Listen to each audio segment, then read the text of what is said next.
राधे राधे।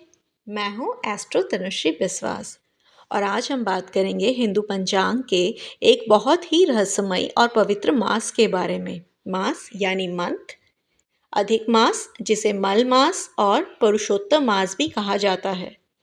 क्या है अधिक मास? ये हर साल क्यों नहीं आता? और क्यों इस दौरान शादी, गृह प्रवेश या नया बिजनेस शुरू करने जैसे शुभ कार्य नहीं किए जाते हैं? चलिए समझते हैं। अधिक मास क्या है? हिंदू कैलेंडर चंद्रमा और सूर्य दोनों की गति पर आधारित है। एक लूनर ईयर यानी चंद्रमा के अनुसार एक साल लगभग 354 दिन का होता है, जबकि सोलर ईयर यानी सूर्य के अनुसार एक साल लगभग 365 दिन का होता है। हर साल लगभग 11 दिन का अंतर रह जाता है। ये अंतर धीरे धीरे बढ़ता रहता है और जब ये अंतर लगभग एक महीने के बराबर हो जाता है तब कैलेंडर को संतुलित करने के लिए एक एक्स्ट्रा मास या मंथ ऐड किया जाता है। इसी एक्स्ट्रा मंथ को अधिक मास कहा जाता है। ये लगभग हर 32 से 33 मंथ में एक बार आता है। अधिक मास को मल मास क्यों कहा जाता है?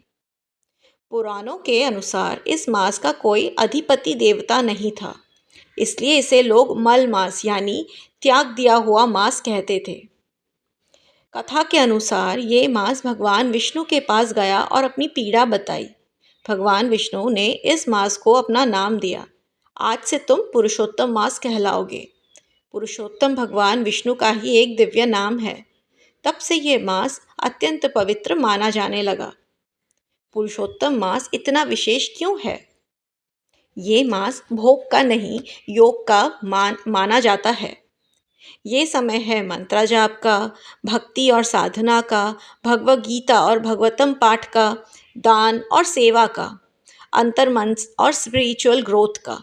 माना जाता है कि इस मास में की गई भक्ति का फल और बहुत ज़्यादा बढ़ जाता है।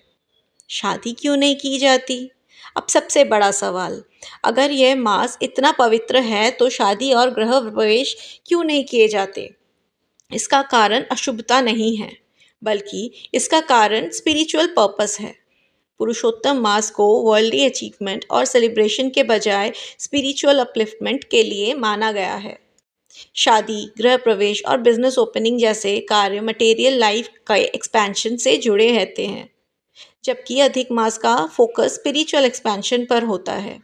इसीलिए शास्त्रों ने शुभ कार्यों को मास के बाद करने की सलाह दी है। गृह प्रवेश और बिजनेस ओपनिंग क्यों अवॉइड किए जाते हैं? गृह प्रवेश और नया बिजनेस दोनों ही नए आरंभ का प्रतीक हैं।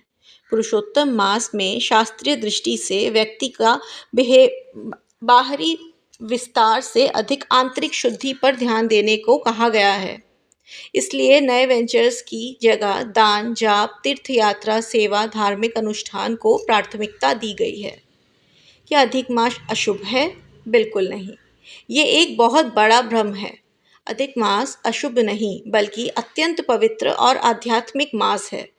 ये समय भगवान विष्णु की कृपा प्राप्त करने का माना गया है। जो व्यक्ति इस मास में भक्ति, जाप और सेवा करता है, उसे विशेष पुण्य प्राप्त होता है। अधिक मास को मल मास नहीं, पुरुषोत्तम मास की दृष्टि से देखिए। ये मास याद दिलाता है कि जीवन सिर्फ भौतिक सफलता का नहीं है। कभी कभी उसमें रुककर अपनी आत्मा की भी सुननी चाहिए।